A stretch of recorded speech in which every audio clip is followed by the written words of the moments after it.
Hello, heroines. How are you doing today? I am so excited because I have a good friend of mine, Judith Ritchie, is here joining us today, looking lovely and bright in orange. Judith, how are you? I'm good. Orange is one of my favorite colors. So, yeah, It's a color I never wear. I used to not. And then for some reason, if you look in my wardrobe, you'll see lots of orange pieces. So I've accumulated over the years. Yeah, But yeah, well, it's a nice and cheery color. it So, is. It really is. I wanted to bring Judith on because Judith and I have known each other for a little while now, and we've also on and off worked together. I'm part of her manifestation circle, which is absolutely fabulous.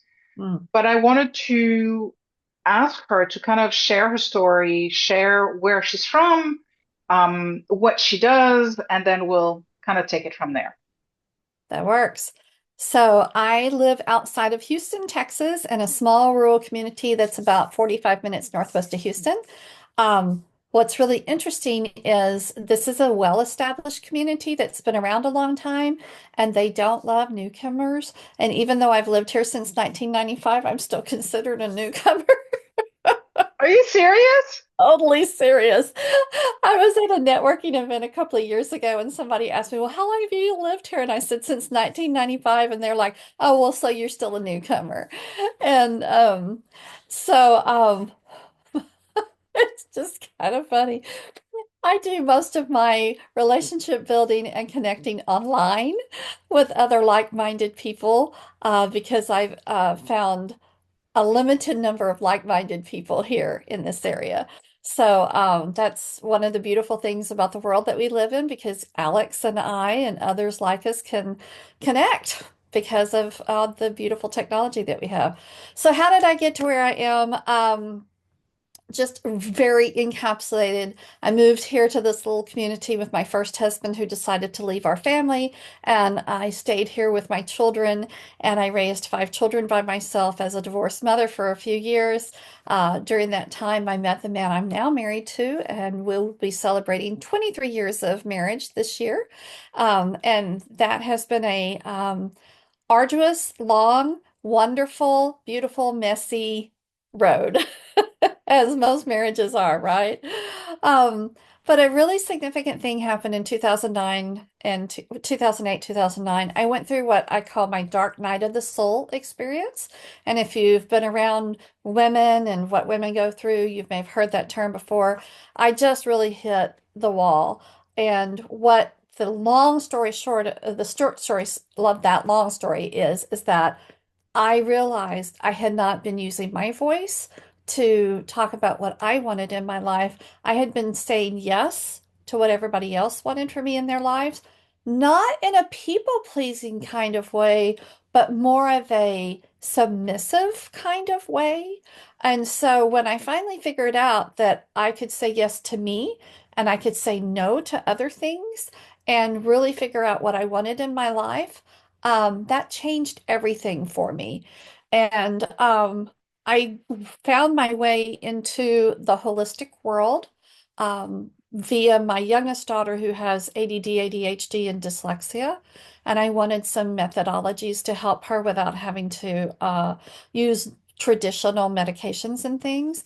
So I found essential oils, which led me to holistic healing methods, which led me and led me and led me. And so I started acquiring certifications in different holistic healing practices. I became a mindset coach with an international organization. I did some business coaching.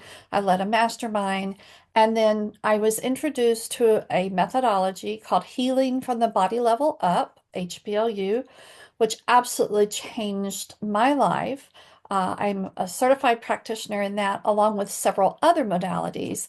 And I use this to help people clear the things that we call wounds at the soul level, soul wounds. A lot of people will take snippets of things and they'll do like mindset work, or they'll help you develop habits, or they'll talk about limiting beliefs, or they'll help you work on your inner critic, or they might do a little NLP. Well, HBLU and the other things that I do encompasses all of it. And so it is a very comprehensive, structured intuitively based spiritual practice to help you heal. And a few years ago, I want to say about 4 years ago, I finally stepped into saying, I am a healer. And I'm a healer. I also have a lot of beautiful intuitive gifts, so I have, if you know what all the clairs are, I have all the clairs. I'm clairsentient, claircognizant, clairaudient, clairvoyant, um, all the things. So I can see, hear, feel, and know things on people's behalf. I have a little mediumship ability. I channel, but those are not the things that I focus on. Those are just beautiful gifts that I'm able to use to help my clients heal. And so my focus is helping women in particular who have gone to the Tony Robbins, conferences, who's read all the Brene Brown and followed Gabby Bernstein and reads the books and still are at a place of dissatisfaction with their life. Find out what's underneath that dissatisfaction and get to the core of it because it's stuff you wouldn't even believe, and then get that healed. So that's a little about me and what I do. And I can totally attest to the stuff that's underneath that you would not believe what it is because you and I went through a session on Monday, Yeah.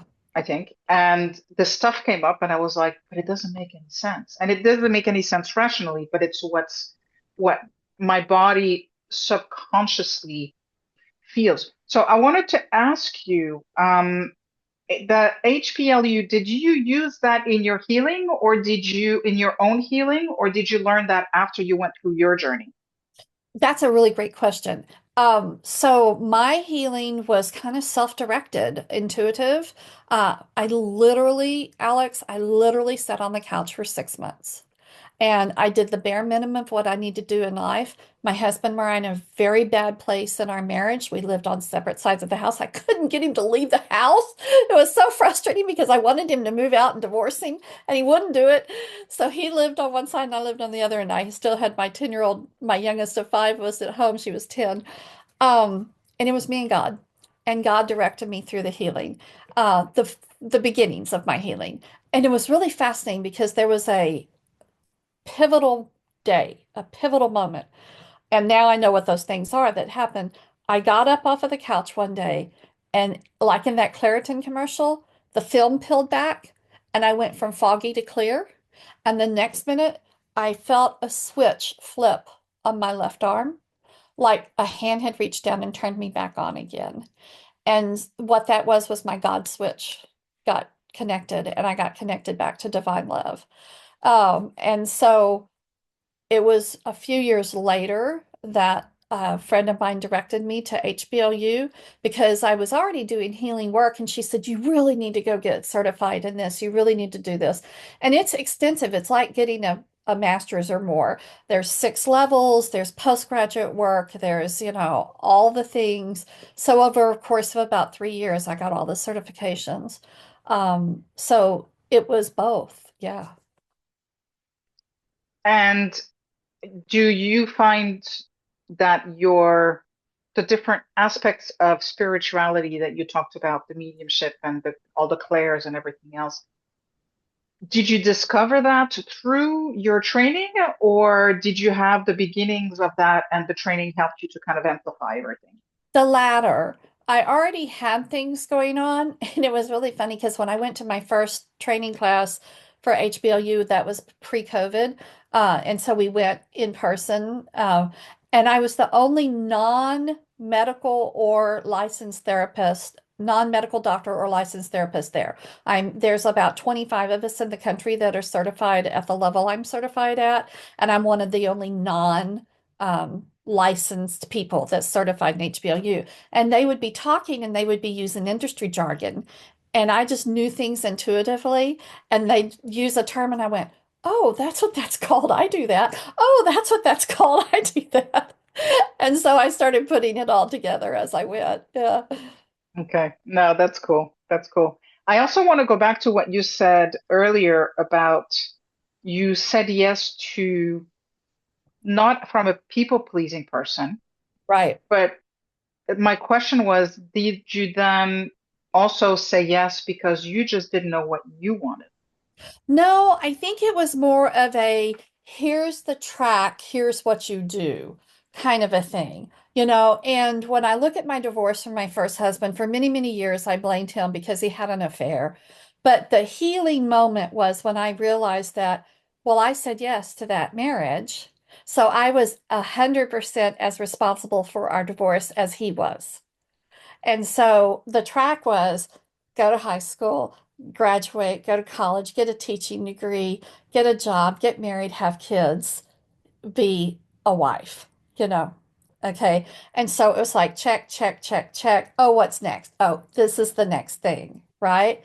And that was kind of how I lived my life. It was like, oh, your parents want you to do this. Well, you say yes to this. Your husband wants you to do this. You say yes to that. Your new husband wants you to do this. You say yes to that. And it wasn't, I didn't realize that I could have a voice. I didn't realize I could say yes to the things that I wanted. And I thought, well, those things are coming up because that's what I'm supposed to do.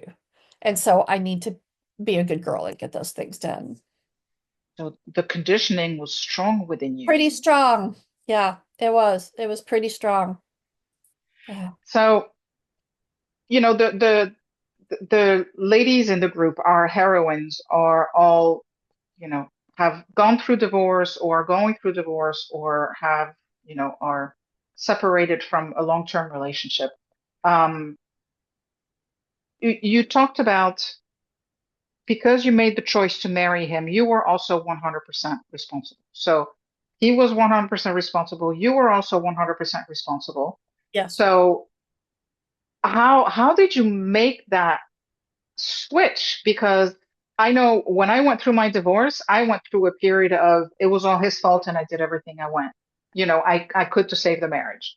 And then I Hmm. was like, seriously? Like, it's two people, right? So we all have a part of responsibility. And so, was there a trigger event? Was there a moment where the light bulb went off? Or how did you come to accept your role in what happened? So that was a process versus a one-time moment. And the process started when I was sitting on the couch those 6 months, in the fact that because of my spiritual leanings, I knew forgiveness was a very important part of what I needed to go through. However, I wasn't ready to go into that space yet because I had so much anger and resentment and hatred and um, all of the things connected to what I had gone through and what he put my children through. Um, and so I just prayed one day and I said, look, I know I need to forgive this person. I'm not capable. So I invited Spirit to come in and stand in that space of forgiveness for me. And I would say it took me many, many years to get to that place of forgiveness where I was willing to be forgiving about that. And as I grew to understand, and I'm going to get a little existential here because this is really how it evolved for me. How when I grew to understand that we're eternal souls, and we're in this journey for our souls to grow in wisdom and knowledge. And you take in the things like the contracts that you make before you get here, and the agreements that you've made, and the choices that we have in this lifetime to benefit our soul's wisdom and knowledge. And I took that on for myself and realized, well, I made choices and I made agreements and I decided that I needed to do this, but so did he, and that both of us were equally culpable. That was when I got to that place of forgiveness because we all have our stuff. I say it more explicitly in my sessions. We all have our stuff. And not only did he have his stuff that led him to make the choice to have an affair and leave our family, but I had my stuff too. And that's when I was able to get to that place. Yeah, Yeah. that makes, yeah, I can totally see how that would develop. Um, Children Yeah. are generally caught in that crossfire, right? I know we were caught in the crossfire of my parents' divorce. I thankfully did not have children, although that is a piece of the relationship that I had to grieve. knowing that was not going to happen. I look at what my boyfriend has gone through with his family or his former family.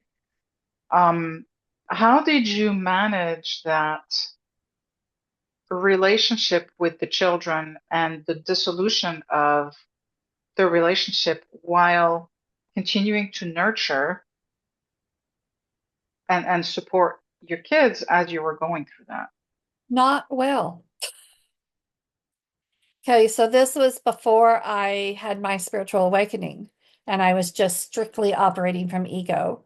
And so I was just going through the motions of taking care of kids. And there are times I was a horrible mother.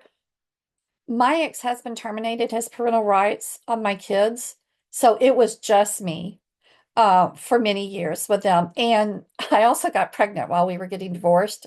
It's kind of a sordid deal because I was raised, you don't get divorced.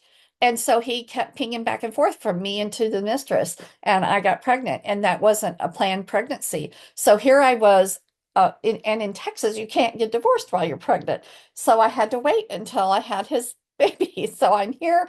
I've got a newborn infant and four kids that range in age from 8 to 17, and I'm getting a divorce, and I'm it. I'm super mom.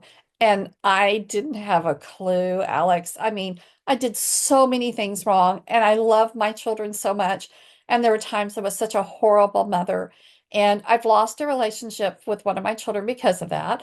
My oldest daughter will not speak to me. We haven't spoken in 13 years. She has three children who don't even know I'm alive.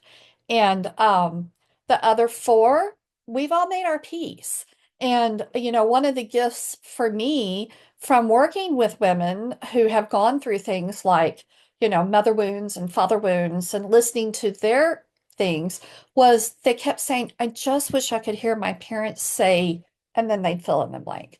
So a few years ago, all the four kids were here, and I called them into my room and I said, I have some things I want to say to you. And I just told him, I said, I acknowledge that there were times I was a horrible mother. And I acknowledge that there were times that I didn't do a lot of things right. And I just acknowledged a bunch of things. And I said, I just want you to know I love you and I ask for your forgiveness. And they were so gracious. Some of them were a little shocked and they didn't really have much of a response. I know it meant something to them because we've talked about it since then. But they said, wow, that was really brave of you to do. And I think that was really healing, not only for me, but certainly healing for them, right? Um, and I've seen the effects of what the divorce has done to my children. But here's the cool thing. Because of the healing work that I do, it goes up ancestrally, it goes down ancestrally, and it goes across tangentially to the people you're in relationship with. So my children benefit from the healing I have done and I continue to do, and I see evidence of it. And it's just a beautiful, beautiful thing.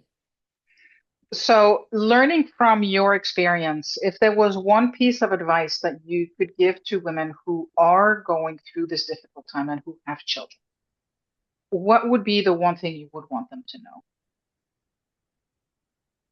Take care of your shit. I mean, I don't even have a better way to say it because it's kind of like you put yourself last because you're doing all the things, and that's to your detriment and that's to your family's detriment. And divorce is hard and it's hurtful and it's painful and it brings up a lot of things, and some of the things you don't even know what it's bringing up, you know? And so take care of your stuff, take care of yourself, go get healing. And I'm not talking, therapy is fantastic, and therapy is a great place to find awareness. Therapy is generally not a healing space, though. So, It's more surface, right? And you're talking about doing the healing like I at a am deeper level, right? at a deeper level. Yeah. In fact, I have therapists who are my clients. Okay. But therapy is a great place for you to go. I have a little three-step process that I identify in the work I do. It's awareness, breakthrough, and transformation. And breakthrough is a real buzzword in the personal development world. Everybody's like, oh, I need breakthrough. Yes, you do need breakthrough. And you need to get to that last step, which is transformation, which is where the healing happens, right? So, bring your awarenesses to me. Let's figure out what your breakthroughs are, but let's do the healing work. Okay. Yeah, Yeah, because just sitting with the breakthrough doesn't heal whatever is cooking underneath. it doesn't. It doesn't. And I do a lot around journal prompts, and I'm starting a membership next month, and one of the things that's going to be in that membership is journal prompts for you, but that's part of that awareness process. You really need to get real with yourself. It's just you and the paper. Be real about it. Put the facades aside, put the ego aside, just get real, and then look at it. And okay, now where do I go from there? If I may, I want to say one thing. This morning, I was working with a client, and she said, we went through a process, and it was very impactful and powerful for her. And I always collect what I call learnings at the end of my sessions. These are the ahas, the takeaways, the I didn't know that kind of things that come up. And one of her learnings was fear is my friend. And when she had finished giving me her learning, she said, I don't understand this. Fear is my friend. And I said, fear and anger and betrayal and despair and grief, all these things we term as negative emotions, which are really just low vibrational emotions, they are your friends because they're like the roadmap to healing. Because when you can connect with those and you can get real about what's showing up through that, it gives you the path to follow to the healing. Yeah, they're the stepping stones, right? Because Absolutely. whatever you push on, if it hurts, it's a signal that says, ah, you gotta fix that. Well, okay, so may I just spar with you a second? Yeah, sure. I would encourage you to remove the word fix from your lexicon Yeah, and use the word heal, heal. because fix implies we're broken, and we are not broken. We are not Humpty Dumpty. We are wounded, and wounded people can find healing. Yeah. Broken people cannot. There was a reason why I use that word because it's never a word that I use. And so there you go. And today I did. Yeah. So there was a lesson in there to be shared. So thank you for pushing back on that, Judith. Anything else that you would like our heroines to know that you think is worth sharing that we haven't touched on yet? Well, can I do some shameless self-promotion? Absolutely. And you're going to be able to put your links and everything else in the comments anyways, but go for it.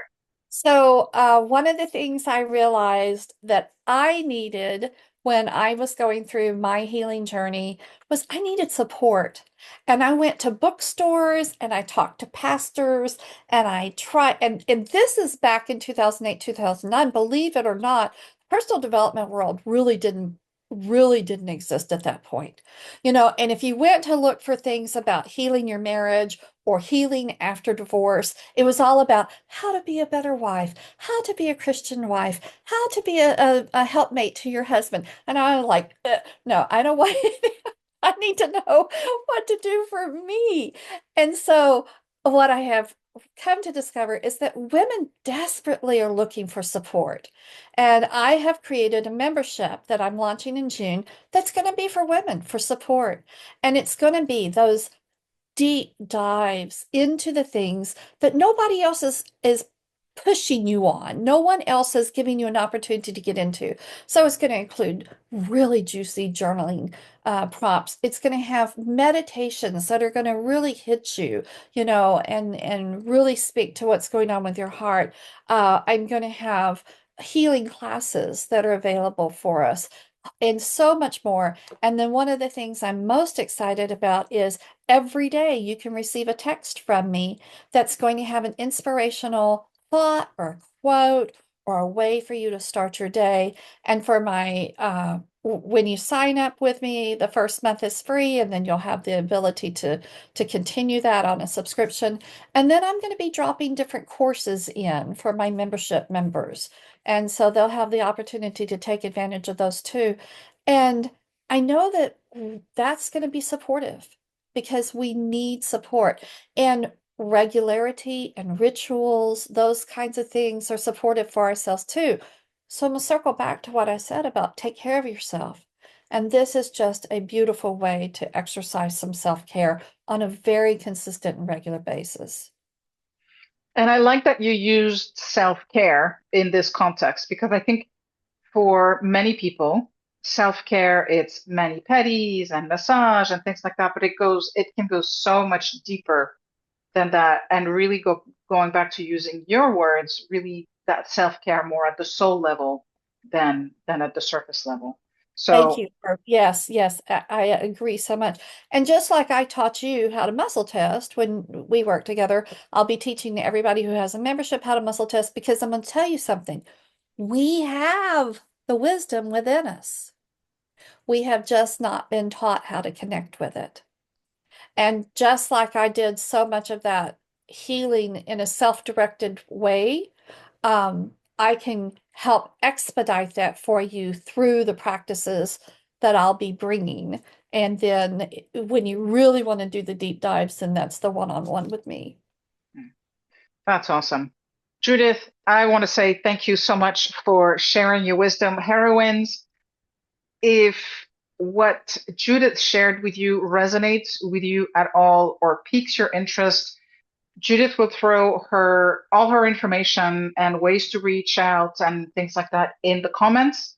So don't hesitate to reach out to her. And you can see why I enjoy spending time with Judith so much is because she and I are both very much in the community piece and the support piece because we both feel that it's something that we very much need. We're so used to giving, supporting other people that we forget that we also need to do that for ourselves. So just a little bit of additional encouragement to not think that taking care of yourself is selfish. It's a must. It's something that really needs to be prioritized. So on that note, I'm going to let you have a fabulous afternoon.